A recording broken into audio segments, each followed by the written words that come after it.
பரவி வாழ்ந்து கொண்டிருக்கின்ற தமிழ் ஜோதிட சொந்தங்கள், டாக்டர் ஸ்ரீகுமார் ஜோதிட சேனலின் சார்பாக என்னுடைய நன்றி கலந்த வணக்கத்தை தெரிவித்துக் கொண்டு கணபதியினுடைய மூல மந்திரத்தை இப்பொழுது நாம் ஆழமாக சிந்திப்போம். ஓம் கம் கணபதேய நமக என்ற இந்த மந்திரத்தை யார் ஒருவர் அன்றாடம் குறைந்தபட்சம் 9 தடவை சொல்லி வருகின்றாரோ அவருடைய சொந்த பிரச்சனையாக இருந்தாலும் சரி அல்லது எந்த பிரச்சனையாக இருந்தாலும் சரி, தடைகள், தாமதங்கள், கஷ்டங்கள், நஷ்டங்கள், இடையூறுகள், இன்னல்கள் அனைத்தும் உங்கள் வாழ்க்கை பாதையை விட்டு விலகும் என்றால் அதிலே மாற்று கருத்து இல்லை.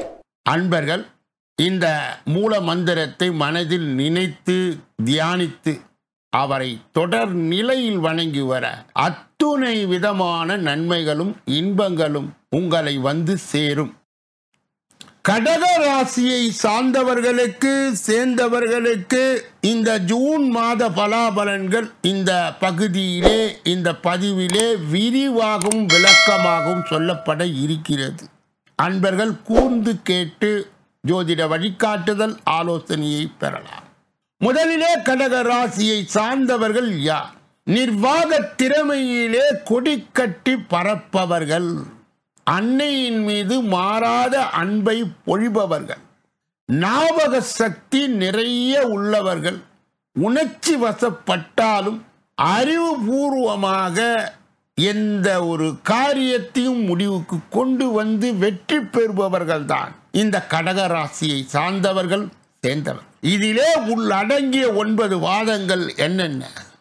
புனர்பூசம் 4 பாதம், பூசம் 1, 2, 3, 4ஆம் பாதம், ஆயில்யம் 1, 2, 3, 4 பாதங்கள், ஆக மொத்தம் 9 பாதங்களை உள்ளடங்கியதுதான் இந்த கடக ராசியை சார்ந்தவர்கள் சேர்ந்தவர்கள். அவர்களுடைய ஜூன் மாத பலாபலனை இப்பொழுது நாம் காண இருக்கின்றோம்.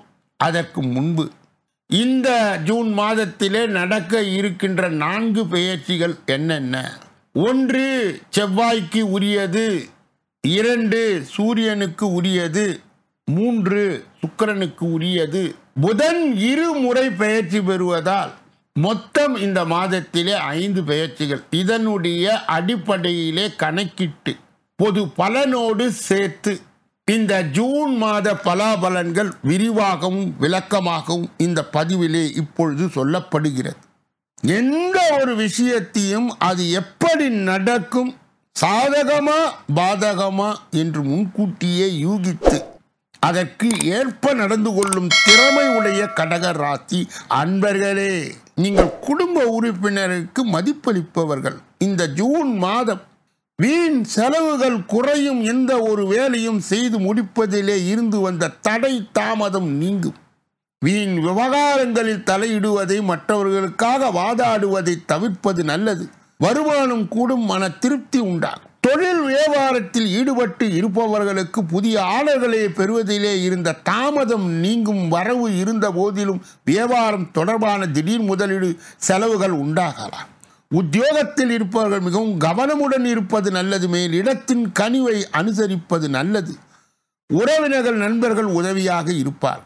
கடகராசியை சார்ந்தவர்களுக்கு சேர்ந்தவர்களுக்கு குறிப்பாக குடும்பத்தில் இருப்பவர்களை அனுசரித்து செல்வது நல்லது. வாழ்க்கையின் துணையின் உடல் நலத்திலே கவனம் தேவை. பிள்ளைகளுக்காக அலைய வேண்டியது இருக்கும், மகிழ்ச்சி உண்டாகும். பெண்களுக்கு அடுத்தவர்கள் பிரச்சனையை தீர்க்க முயற்சிகளை மேற்கொள்வது தவிர்ப்பது நல்லது. தேவையற்ற செலவுகள் ஏற்படலாம், இதிலும் கவனமாய் இருப்பது நல்லது. கலைத்துறையினருக்கு முயற்சிகள் சாதகமான பலனை தரும். பண வரத்து அதிகரிக்கும். தொழில் தொடர்பான காரியங்களை யோசித்து செய்வது நல்லதொரு பலனை தரும். வீண் கவலை ஏற்பட்டு நீங்கும். பண வரத்து திருப்தி தரும். புத்திசாலி தனத்தால் எல்லாவற்றையும் சமாளித்து வெற்றி காண்பீர்கள். அரசியல் துறையினருக்கு மேலிடம் நீங்கள் சொல்வதை கேட்டு நடக்கவில்லையே என்ற எண்ணம் ஏற்பட்டு நீங்கும். வழக்குகளில் சாதகமான நிலை காணப்படும். நீங்கள் மற்றவர்களுக்கு உதவிகரம் நீட்டுவதில் தயங்க மாட்டீர்கள். பேச்சு திறமை அதிகரிக்கும். மாணவர்களுக்கு ஆசிரியர் உதவியுடன் பாடங்களின் சந்தேகங்கள் நீங்கி தெளிவாக படிப்பது நல்லது. மனதிலே உற்சாகம் உண்டாகும். புனர்பூசம் 4ஆம் பாதத்தை உடையவர்கள் கடக ராசியை சார்ந்தவர்களுக்கு இந்த ஜூன் மாதம் உடற் சோர்வு உண்டாகலாம். பூர்வீக சொத்து மூலம் வரும் வருமானம் தாமதப்படும். திருமணம் தொடர்பான முயற்சிகளில் சாதகமான நிலை இருக்கும். தொழில் வியாபாரம் தொடர்பான காரியங்கள் எதிர்பாராத தடை ஏற்பட்டு நீங்கும். பண வரத்து அதிகரிக்கும். எதிர்பார்த்த பண உதவி வந்து சேரும். உத்தியோகத்தில் இருப்பவர் மேல் அதிகாரிகளை அனுசரித்து செல்வது நல்லது. பூசம் நட்சத்திரத்தை உடையவர்கள் கடக ராசியை சேர்ந்தவர்களுக்கு இந்த ஜூன் மாதம் அலுவலக தொடர்பான பணிகள் தாமதப்படும். எதிலும் கவனம் தேவை. குடும்பத்தில் இருப்பவரும் வீண் வாக்குவாதங்களை தவிர்த்து சாதாரணமாய் பேசுவது நல்லது. வாழ்க்கை துணையுடன் இருந்து வந்த மனஸ்தாபங்கள் விலகும். நண்பர்கள் உறவினர்கள் வருகை இருக்கும். பிள்ளைகள் நலனில் அதிகம் அக்கறை காட்டுவது. ஆயில்யம் நட்சத்திரத்தை உடையவர்களுக்கு கடக ராசியை சார்ந்தவர்களுக்கு இந்த ஜூன் மாதம் வீண் வாக்குவாதங்களை தவிர்ப்பது நல்லது. கடும் முயற்சிகள் பலன் தரும். செலவுகள் அதிகரிக்கும். சாதகமான சூழ்நிலை காணப்படும். குடும்பத்தில் மகிழ்ச்சி நிலவும். மற்றவர்களுக்காக உதவி செய்ய வேண்டும் என்ற எண்ணம் உண்டாகும். விட்டு சென்ற நண்பர்கள் மீண்டும் வந்து சேர்வார். அதனால் மகிழ்ச்சி உண்டாகும். கடகராசியை சேர்ந்தவர்களுக்கு இந்த ஜூன் மாதத்திலே கடைபிடிக்கக்கூடிய பரிகார தெய்வீக முயற்சிகள் என்னென்ன? திங்கட்கிழமைகளிலே ஆதிபராசக்தியை வழிபடுவது காரிய தடைகளை நீக்கும். மன அமைதியை போக்கும். அதிர்ஷ்ட கிழமைகள் சந்திரன், அதாவது திங்கட்கிழமை, வெள்ளிக்கிழமை. சந்திராஷ்டம தினங்கள் ஜூன் 17, 18 ஆகும். அதிர்ஷ்ட தினங்கள் ஜூன் 1, 27, 28, 29 ஆகும். அதிர்ஷ்ட திக்கு வடக்கு. அதிர்ஷ்ட வண்ணம் வெள்ளை, மஞ்சள், சிகப்பு. அதிர்ஷ்ட எண்கள் 1, 2, 3, 9 ஆகும். சொல்லப்பட்ட கருத்துகள் அனைத்தும் பொதுவானது. உங்கள் தனிப்பட்ட ஜோதிட ஆலோசனை, எஞ்சோதிட ஆலோசனை, வாஸ்து ரீதியான ஆலோசனையை பெற இதிலே வருகின்ற அலைபேசிகளை தொடர்பு கொண்டு தொலைபேசிகளின் மூலமாக என்னை சந்தித்து சிந்தித்து நலபலம் வளம் பெற்று எல்லா வல்ல முருகப்பெருமானின் கருணையை பெற்று நீங்கள் வாழ்வாங்கு வாழ வேண்டும். ஒவ்வொரு நாளும் மதியம் 2 மணி அளவிலே தினப்பலன், ராசி பலன் வெளியிடப்படுகிறது. அன்பர்கள் அதை கூர்ந்து கேட்டு ஜோதிட வழிகாட்டுதல் ஆலோசனையை பெறலாம். கூடுதலாக இதே பகுதியில்தான் மாத பலன், வருட பலன், பயிற்சி பலன்கள் அனைத்தும் வெளியிடப்படுகிறது. அன்பருடைய கனிவான கவனத்திற்கு இதை எடுத்துக்கொள்ள வேண்டும்.